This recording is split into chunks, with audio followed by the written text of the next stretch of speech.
let's go on ahead. Hell of a read, Sam. And talk about the Lakers. The Lakers. Break after that. Holy crap. Ooh, I'm rolling right now. Okay, here's what the Lakers need to do. They need to find someone to take Brandon Ingram off of their hands. Oh wow, that is coming out of the gate strong. Yeah, because they are better without him. Straight up. that is a take. Yeah, if they can get some complementary players, a couple of guys to fill out. I don't know what that is. I haven't extrapolated it out, but we've seen what Kyle Kuzma's been able to do since he's been gone. You look at this team. Ingram and LeBron don't work. They just don't, and it's not worth finding out if they can at this juncture. You need to have LeBron is handling the ball.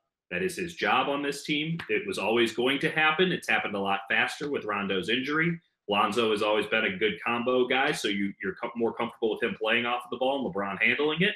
But when you have Ingram on the court with LeBron, you essentially have a very beta version of LeBron playing with LeBron. And Ingram is not a good enough outside shooter. He's a guy who needs to cut to the basket and really attack with the dribble. It just doesn't work. You need to have a 4-out system with a high pick and roll guy and just gets shooting on the floor. And that's how the LeBron Cavs were able to win games. They just put shooting around LeBron and Tristan Thompson or Kevin Love or whoever. Sometimes, most of the time, Kevin Love was just stuck in a corner as a shooter. But, Ingram isn't that guy. He's not going to become the guy in the next year or so. And the Lakers are in a position right now to be the second best team in the Western Conference, frankly, because no one else seems to want to take it. And the Nuggets are now too banged up to really trust them long term. So I don't know what Ingram's trade value is, but I think the longer he's on this team, the lower it gets, just to be totally honest, because it just doesn't work. And that's not a fault of Brandon Ingram per se. Just the development curve had to have been sped up, and it's just not there. And if they can go out and get some veterans for him, a couple of guys who they can really use to increase their depth, I think that would work well, because the Lakers just look strictly better. I mean, Hart looks better, Kuzma looks better, and I think Lonzo looks better. And those are the three guys you need to look better when Brandon Ingram's not out there demanding not only the ball but possession of it for multiple seconds. So it's worth noting that I think a lot of what you say is right in terms of Ingram. Yeah. Because if you look at the numbers, right, Ingram, the numbers are rough. They're not disastrous, but they're not great. Ingram has played 80% of his minutes with LeBron James, and the Lakers are only a half point better whenever Ingram is on the floor offensively and a point better when Ingram's on the floor defensively. You look at LeBron's numbers, they're I want to say a +5, +6, something in that range. So it's very clear that LeBron is playing a little bit better when Ingram is off the floor versus when Ingram's on the floor. They only have a +5 net rating in 500 minutes together this year. Or a +0.5, sorry. They're a net zero team when Ingram and LeBron are playing together. Which is weird for a 17-10 team. Here is where I'm at on that. I agree with you that Kyle Kuzma and Josh Hart and Lonzo are the three guys that seem like they're the fits. And Lonzo is questionable, but Lonzo does a good job getting out on the break. He does a good job defensively. He'll shoot. He'll just shoot. I mean, I don't know if it's the best thing, but that also might be the best version of Lonzo, which is you don't want Lonzo shooting off the dribble. You just want Lonzo to catch and shoot, and it will go in more often than it looks like it should. But that's probably the best for him too. The fact that he's at 32% from three right now, while providing everything else that he does, right? That's fine. Yeah. I'm not one of these guys who thinks that Lonzo will ever live up to the billing. I thought there was too much hype on him. I thought that the shot was flawed. I had him at 4th on my pre-draft board. He's either the worst good player or the best bad player. But I think he's just good. I'll just say that. I think he's just good. There's nothing wrong with him. You can play him. He's not going to actively hurt your team. Right. But here's something. We weren't there last year. He's not. I thought he's pretty good last year too. But here's the deal. He's not their best player from that draft class. No. Kyle Kuzma is the best player for them in that draft class. And no question. And that's saying like he's not even shooting the ball that well right now. No. Like if you look at he's shooting like 32% from three this year.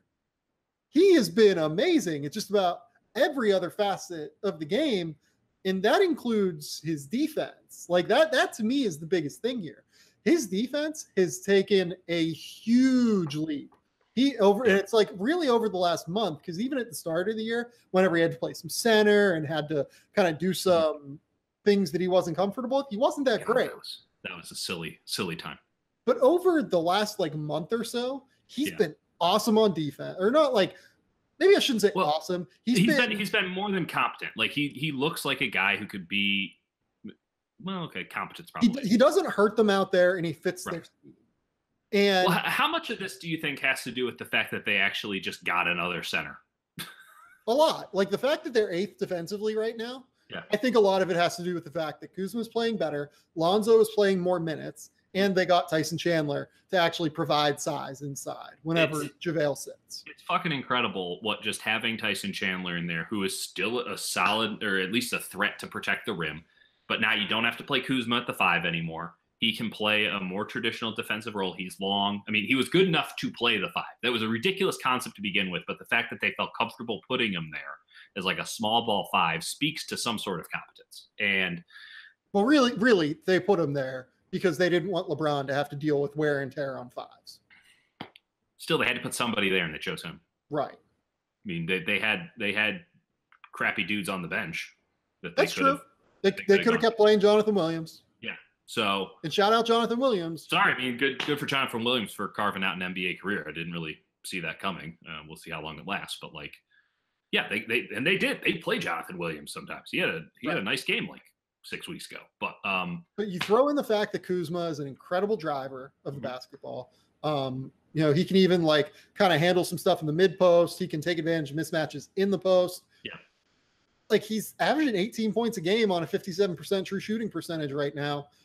And he's averaging 26 points, 8 rebounds, and 3 assists on 56% shooting and 40% from 3 in the 3 games without Ingram.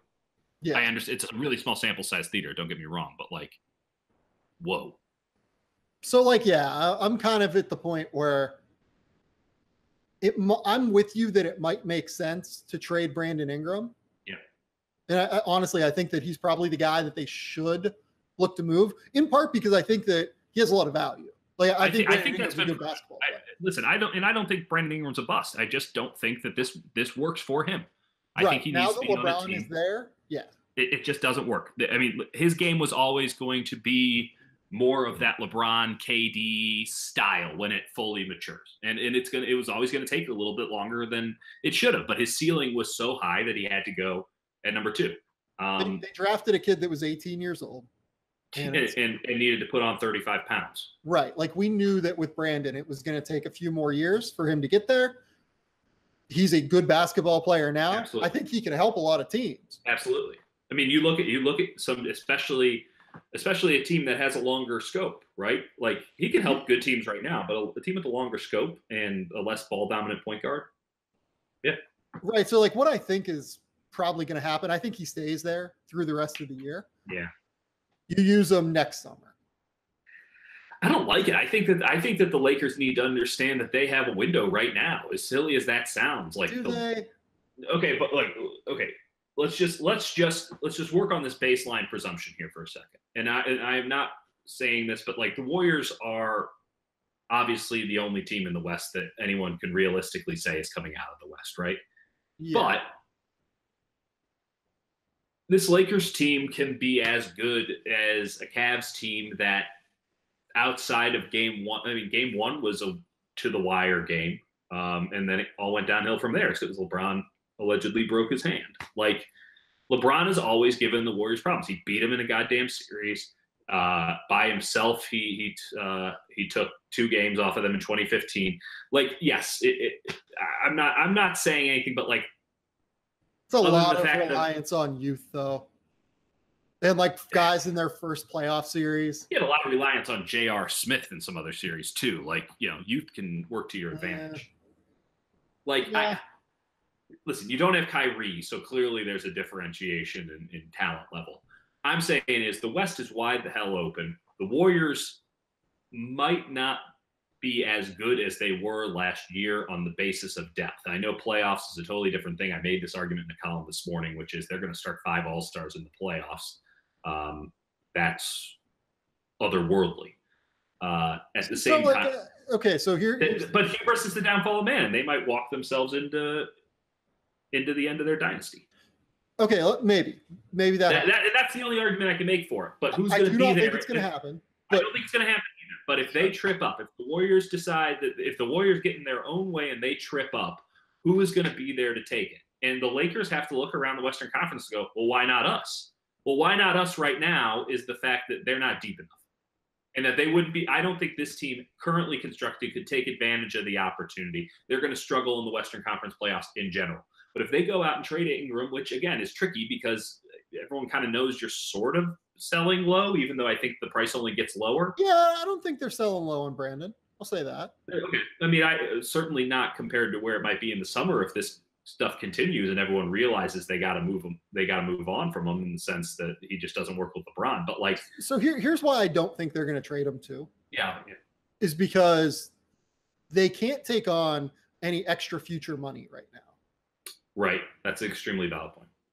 Which, like, who do you go out and get? Like, you're not going to trade Brandon Ingram for Terrence Ross and what? You're not going to trade Brandon Ingram right now for Bobby Portis and Justin Holiday, which is like a useful package. You'd rather see if it can work through some means, yeah.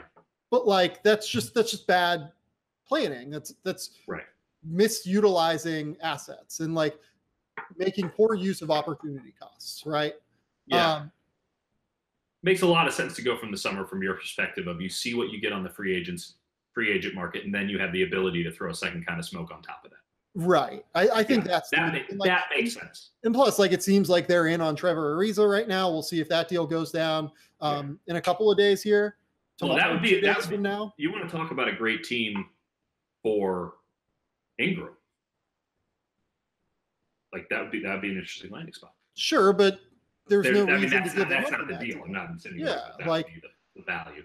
Like, are you getting Josh Jackson, Trevor Ariza, and something else in that deal? Like, it's that'd be something. I mean, Josh Jackson's been bad so far this year. Is the problem? So like, he kind of goes away from what you're trying to do. So I don't know. Like, I don't think you trade. How about this? The way I should have phrased it earlier is it's clear who the guy on the outs is. Yeah. I mean, it's like plainly evident. I think that he's the toughest one to fit. I for sure think that based off of what we've seen so far, he's the toughest one to fit. Which sucks. It would have been interesting. But he's a guy who just has to hang out in the corner and attack the rim from there, and it just doesn't work with the way that things are set up. Yeah. I mean, I would like to see if this can. I think he's going to be like a borderline all-star. Like, if he goes to the Eastern Conference, he's average 20 points a game next year. I'm betting on Brandon Ingram when he's 23, 24 to be a thing. Like, I'm not in any way discounting his future potential. I'm just looking at when the Lakers got him and what they expected and the timeline that they had. He was sort of, I knew that they always wanted LeBron. Like, everyone knew that they always were looking at LeBron, but shit changes, right? Like, when LeBron actually shows up, then it's push come to shove time. And Brandon Ingram probably isn't where the Lakers thought he would be at this juncture, even though they had a long view on him. Man, it's tough, but he's a professional and he'll be in a good spot at some point. I just don't think that spot is going to be with the Lakers. I don't think he reaches his full potential with the Lakers.